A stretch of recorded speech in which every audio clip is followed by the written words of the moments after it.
ഇന്ത്യയെ 2025 ഹിന്ദുത്വ രാഷ്ട്രമായി പ്രഖ്യാപിക്കുക എന്ന അജണ്ടയോടെയാണ് BJP ഇത്തവണ ലോക്സഭാ തിരഞ്ഞെടുപ്പിന് ഇറങ്ങിത്തിരിച്ചത് തന്നെ.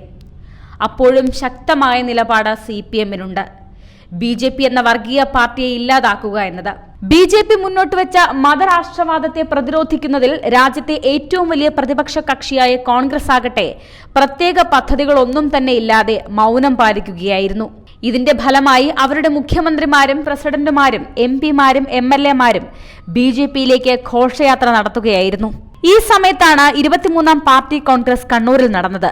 BJP-യെ മുഖ്യ ശത്രുവായി പ്രഖ്യാപിച്ച പാർട്ടി കോൺഗ്രസ് അവരെ അധികാരത്തിൽ നിന്ന് മാറ്റി നിർത്തുക പ്രധാനമാണെന്ന് എല്ലാവരെയും ഓർമ്മിപ്പിച്ചു. അതിനായി ഓരോ സംസ്ഥാനത്തെയും BJP വിരുദ്ധ വോട്ടുകളെ കൂട്ടിയോജിപ്പിക്കണമെന്നും എടുത്തു പറഞ്ഞു. സംഘപരിവാറിനെ എതിർത്ത് നിൽക്കുക എന്നത് പാർട്ടിയുടെ ദൗർബല്യമായി കാണുന്നില്ല, മറിച്ച് ജാതിയും വർഗീയതയും ജനങ്ങളിലെ രക്തത്തിലേക്ക് അലിയിച്ചും കലയിച്ചും വിധം സംഘപരിവാർ വേരോട്ടമുണ്ടാക്കിയതുകൊണ്ടാണ്. ഓരോ സംസ്ഥാനത്തും BJP-യെ പരാജയപ്പെടുത്താൻ കഴിയുന്ന തരത്തിൽ വോട്ടുകൾ സമാഹരിക്കാൻ സാഹചര്യങ്ങൾ മനസ്സിലാക്കിയുള്ള ഇടപെടൽ CPM നടത്തിയിരുന്നു.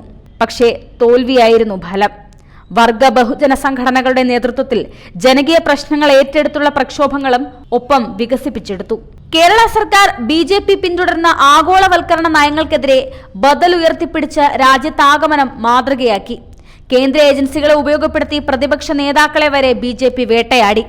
ഭീരുക്കളും അവസരവാദികളും സ്ഥാനമോഹികളുമായവർ പലരും BJP-യിലേക്ക് ചേക്കേറി. BJP-യുടെ ഇത്തരം ജനാധിപത്യ വിരുദ്ധവും ഫെഡറൽ സംവിധാനത്തെ തകർക്കുന്നതുമായ പ്രവർത്തനങ്ങൾ ഓരോ സംസ്ഥാനത്തിന്റെയും സാഹചര്യങ്ങൾക്കനുസരിച്ച് BJP വിരുദ്ധ വോട്ടുകളെ സമാഹരിക്കുകയെന്ന ഇടതുപക്ഷ നിലപാടുകളിലേക്ക് ഇന്ത്യ കൂട്ടായ്മയെ എത്തിച്ചു. അതാണ് കേരളത്തിലും നടന്നത്.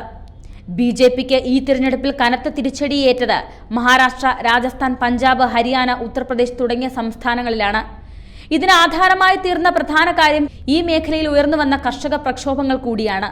മഹാരാഷ്ട്രയിലെ നാസിക്കിൽ നിന്ന് ആരംഭിച്ച അഖിലേന്ത്യാ കിസാൻ സഭയുടെ നേതൃത്വത്തിലുള്ള ലോങ് മാർച്ചാണ് ഈ പോരാട്ടത്തിന് തുടക്കത്തിൽ ബഹുജന രൂപം നൽകിയത്.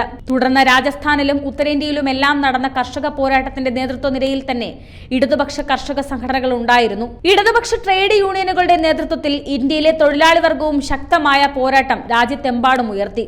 ക്യാമ്പസുകളിൽ കാവ്യവൽക്കരണത്തിനെതിരായ സമരത്തെ നയിച്ചത് ഇടതുപക്ഷ വിദ്യാർത്ഥി സംഘടനകളായിരുന്നു. ദളിത് ജനവിഭാഗങ്ങൾക്കും സ്ത്രീകൾക്കും ന്യൂനപക്ഷങ്ങൾക്കും എതിരായ നീക്കങ്ങളെ പ്രതിരോധിക്കാനും ഇടതുപക്ഷം മുൻപന്തിയിലുണ്ടായിരുന്നു.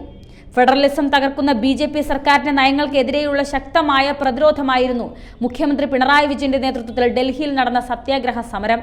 ആ സമരത്തിന് ഐക്യദാർഢ്യം പ്രഖ്യാപിച്ച് ദേശീയ തലത്തിലും പ്രാദേശിക തലത്തിലും പ്രവർത്തിക്കുന്ന രാഷ്ട്രീയ കക്ഷികൾ മുന്നോട്ട് വന്നു. മോദി സർക്കാരിനെതിരായി ജനാധിപത്യ കാഴ്ചപ്പാടുള്ള കക്ഷികളുടെ പ്രതിരോധമായി അത് മാറി. ജനങ്ങളുടെ ജീവിത പ്രശ്നങ്ങൾ ഏറ്റെടുത്ത് ഇടതുപക്ഷം നടത്തിയ സമരങ്ങൾ ജനഹൃദയങ്ങളിൽ സ്ഥാനം പിടിച്ചു. മോദി നൽകിയ വാഗ്ദാനങ്ങൾ പൊള്ളയായിരുന്നുവെന്നും അതിനാൽ പുതിയതായി നൽകുന്ന വാഗ്ദാനങ്ങൾ വിശ്വസിക്കാൻ പറ്റില്ലെന്നും ഇന്ത്യൻ ജനത തിരിച്ചറിഞ്ഞു. അതുതന്നെയാണ് മോദിയുടെ അധികാര കസേരയ്ക്ക് ഇത്തവണ ഉറപ്പില്ലാതെ വന്നതും. കൂടുതൽ വാർത്തകൾ